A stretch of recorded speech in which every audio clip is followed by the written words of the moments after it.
Last week, I told you there was another program, older, larger, and according to the translated files in the AAWSAP database, 30 years ahead. So we're going there today. But before we do, I need to show you one sentence because this arms race only makes sense when you understand what both sides were racing toward.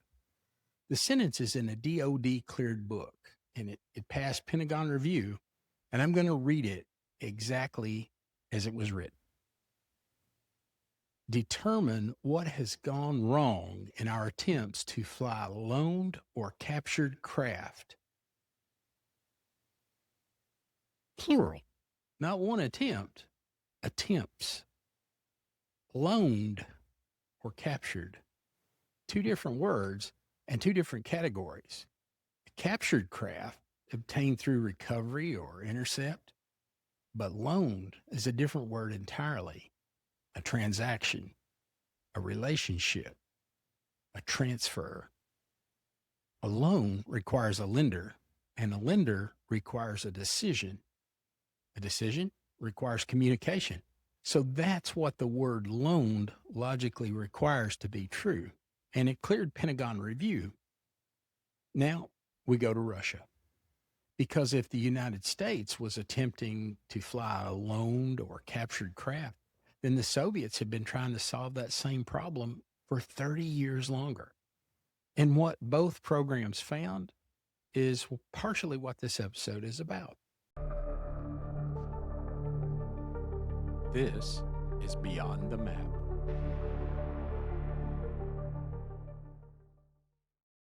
In the early 90s, journalist George Knapp traveled to Russia, and he wasn't there for tourism. He was there because sources inside the former Soviet military had indicated that USSR had conducted a UAP investigation that dwarfed anything the United States had attempted. Well, he came back with thousands of pages of Russian language documents. AAWSAP deployed 3 specialized Russian translators and produced a 149-page summary for the Defense Intelligence Agency. What that summary described is one of the big stories Lacatski said that nobody is pursuing. What's going on? We interviewed him. I'm sure he's gone now. He was pretty old when we talked to him in 1993, but that's never been seen. There was another guy named Varlamov who is mentioned in the Thread 3 documents that we're going to talk about now. His job was going out to UFO landing sites and looking for evidence, and they would study the soil samples. He saw remarkable chemical composition changes in the dirt where these things set down. Again, I've never released that information yet, but someday we're going to have to put that out.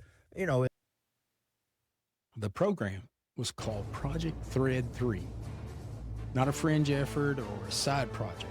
It was a wide-ranging technical analysis of abnormal aerospace phenomena. And it was conducted by more than 15 separate military units, scientific institutes, and departments inside the Soviet Ministry of Defense. The driving force behind it was a specific unit, Military Unit 73790, a shadowy group that maintained an experimental laboratory complex dedicated to analyzing and potentially utilizing UAP technology. The Book 4 assessment is careful about what it claims. It says Military Unit 73790 might have made significant progress in analyzing or utilizing UAP technology in 3 decades that the program was active. Might have. The program's analysts were careful with that word, and the objectives tell a specific story. Thread 3 was investigating non-traditional propulsive agents or propulsion systems that didn't require jets or nozzles or propellers to move craft capable of transitioning directly from underwater into space. Functional field physics, described in the files as invisible resilient obstacles, and form radiation, energy that impacts the human sensory apparatus. Now, these are not generic aerospace categories. These are exact categories that AAWSAP was commissioned to study. The Book 4 analysts noted, and I want to be specific about this, they found interesting overlaps, including identical objectives between the 1991 Thread 3 program and the later 2021 UAP Task Force report. 3 decades apart. Identical objectives. Now, there's a detail in the Thread 3 files. I want to hold on to that for a moment. The main Thread 3 document came with 12 attachments. AAWSAP received the main document, but the 12 attachments were missing. They never arrived. Attachment 3 in particular. Its subject, extrasensory results. The Soviet research into the consciousness interface, the part of the program that was most directly relevant to what both sides were trying to solve, is the part that didn't make it into the file. Now, we don't know if it was withheld. We don't know if it was lost. What we know is it's not there, and its absence tells us something about what it contained. In 2011, the same year that AAWSAP officially ended, James Lacatski walked into the Department of Homeland Security. He had a scheduled 1-hour briefing there with 2 senior DHS officials. 3.5 hours later, the meeting concluded, and both officials were described as shell-shocked. Both experienced sleepless nights afterwards. Now, what he showed them was everything. The medical cases, the hitchhiker effect, the Soviet program, the physics, the hardware, the interface problem. And then he showed them the blueprint, which had been sitting in the appendix of his first book the entire time. In Book 1, Skinwalkers at the Pentagon, Appendix 2 proposes a new AAWSAP-like program, a 7-department structure, an experimental division, 3 active hotspot sites, a data collection department, direct feeds from the FAA, park rangers, and wildlife services, a data analysis department upgrading the Capella data warehouse, an advanced technology department recovering physical samples of sequestered technologies from private aerospace contractor facilities, consciousness department, an umbrella for remote viewing, Stargate protocols, and psychic functioning research, a medical department, the immune system as a forensic sensor, an integrative research department synthesizing everything into national security threat assessments. That blueprint is in a DoD cleared book. It's available to anyone who reads the appendix. What Book 4 reveals is that it wasn't just a proposal. The program proposed in Book 1's appendix became Kona Blue, a formal DHS successor program built on the identical 7-department structure. The briefing that left the 2 senior officials shell-shocked was the pitch for the program. One undersecretary was a positive proponent. The other one blocked it, called it, and I'm using the actual characterization from the files here, paranormal UFO crap. Now, Kona Blue did not move forward as a full DHS program. But here's what Lacatski says about what the DoD's official UAP office has to say about Kona Blue publicly. Only believe AAWSAP and Kona Blue information directly read by you in the 4 books, this is to the public, or if you hear directly statements from myself or Colin Kelleher. Something serious is going on. In my opinion, you all are in the middle of what I can only describe as a major and repetitive counterintelligence operation by unknown multiple operators or organizations and for unknown reasons. Big question. What is so important about AAWSAP or Kona Blue? Now, I use the past tense. For Kona Blue, I shouldn't be using the past tense. What is so important? I don't know. The public needs to answer that. In my opinion, we're all being played like a fiddle, mainly me because I was slow to recognize it. That is the program director, calling the government's official UAP investigation office a counterintelligence operation. And then there's this. That as a future project that he hopes to make public. Yeah, I mean, he in his book, I read through it twice, really wanted to make sure I had good questions.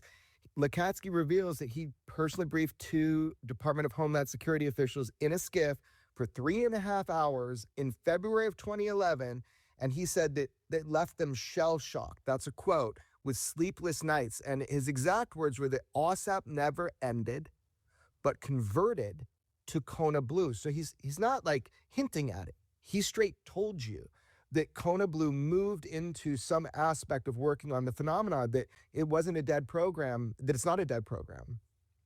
Yeah, you're right. And he said something even further in another conversation with me. He said it has to go forward. He said it cannot end. It had to go forward to some degree. There will never be another AAWSAP, nothing that broad, but at least one element of Kona Blue is going forward. We just don't know what it is. Right. Yeah. He can't say. Right. He probably cannot say for national security reasons. Yeah. Right. Exactly. I mean, we don't want him to go to prison for crossing a line. He knows what it is. He cannot say. The blueprint is in the first book. The program it became is in the 4th book. And at least one piece of it is still wrong.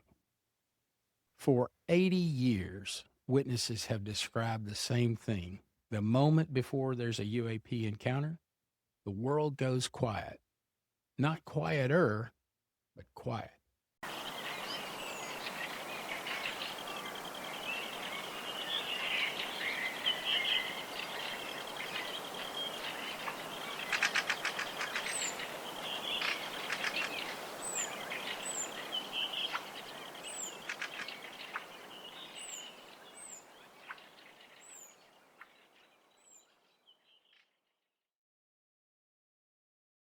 Every ambient sound, wind, insects, traffic, just gone, as if a switch was thrown.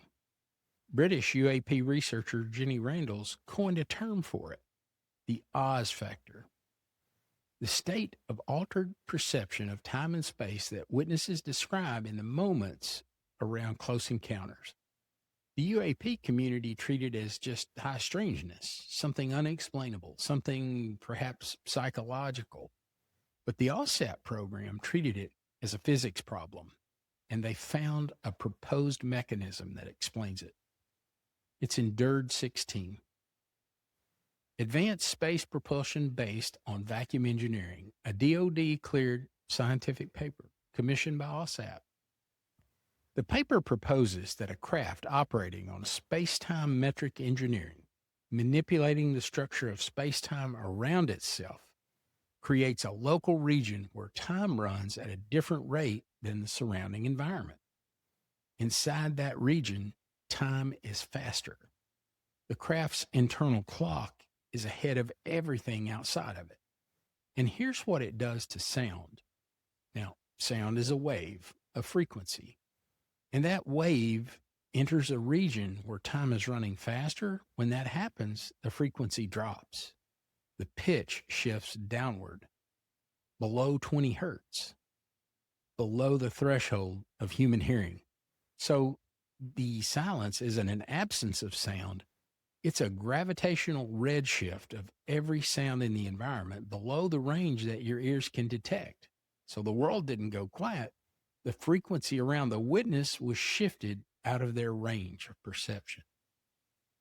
DIRD 33 establishes why this matters forensically.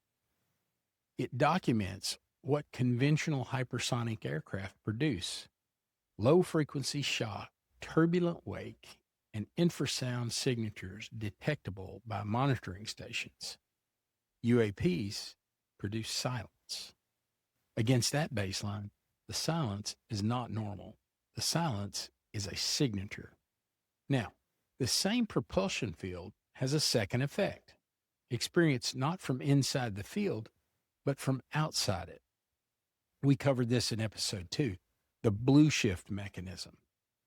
The craft's black body heat pushed from infrared up to ultraviolet and even X-ray spectrum. And the radiation that burned Derek Jones, the radiation that changed Ron Becker's blood, well, it's the same field, the same propulsion system, experienced from inside. The world goes silent. Experienced from outside, luminosity, radiation, biological injury. One mechanism, two completely different experiences, depending on where you're standing relative to the field. And this is where it connects back to the beginning of this episode. If the craft operates this way, the silence, that glow, the missing time, the radiation injuries, all of it's a consequence of the propulsion system. Not a mystery, just a physics problem. And the program's own tasking document says that attempts to fly these things went wrong. The physics model may point to why. The craft's control system isn't mechanical. It isn't electronic. The file describes anecdotal reports of indented handprints on what may be a control surface and a headband-like interface. A working hypothesis in the files, the craft treats the pilot as a biomechanical extension.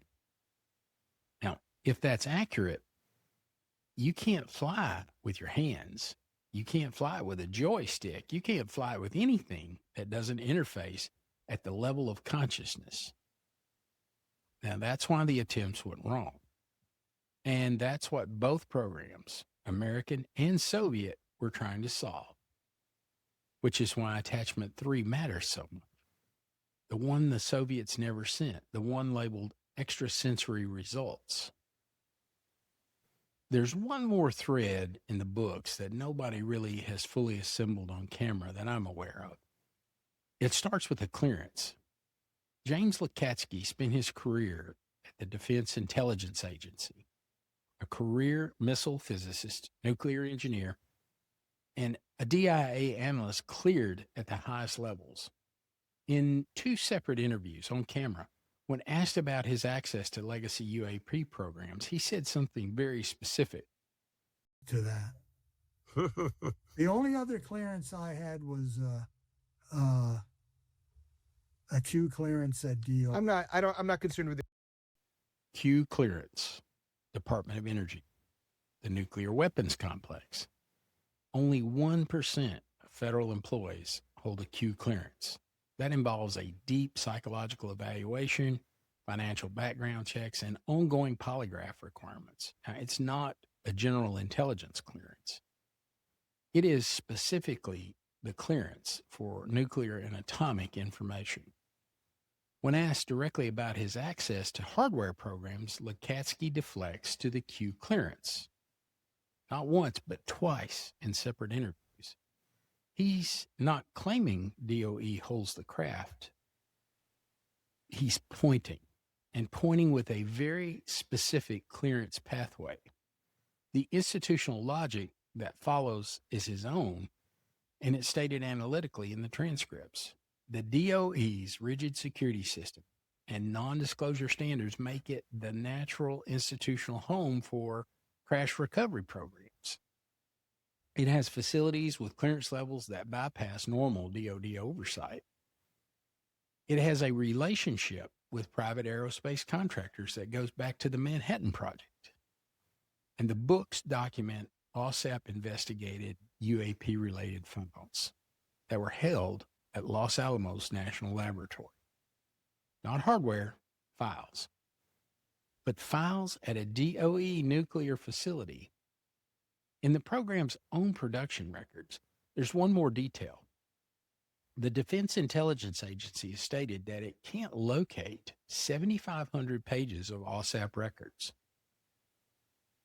And Lacatski says the pages are not lost. He and a small group of others still possess copies on thumb drives.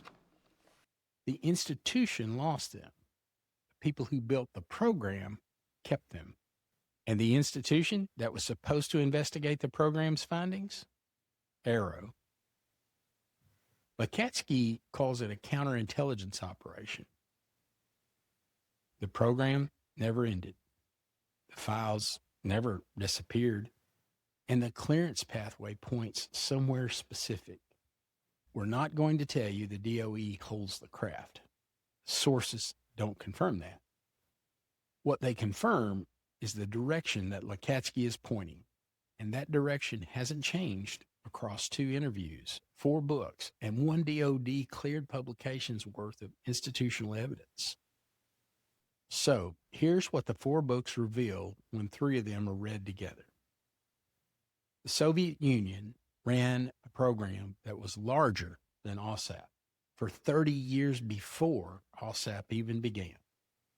It had identical objectives and missing files on the part they most needed to solve. The program that replaced AAWSAP, Kona Blue, was blocked by one official who called it paranormal UFO crap.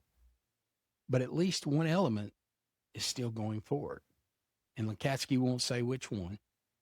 The physics of the craft's propulsion explain the silence, the luminosity, the radiation injuries, and the failed flight attempts. Well, all of it from the same mechanism. None of it requiring a mystery, only a physics model that hasn't been widely applied to the witness record. And the clearance pathway points to an institution whose security architecture was built for exactly this kind of secret. Next week, in our 4th and final episode, we'll go back to the sentence that opened this one. Loaned, captured craft. Attempts to fly them that went wrong. And we assembled one thread that connects the hardware, the Soviet program, the consciousness interface, and the communication record into a single disclosure picture. Because the 4 books don't just describe a program, they describe a relationship. And we haven't asked the most important question yet. If the craft was loaned, what were the terms? I'm Buddy T. This is Beyond the Map. The instructions are still in hand. And next week, we finish up this assembly.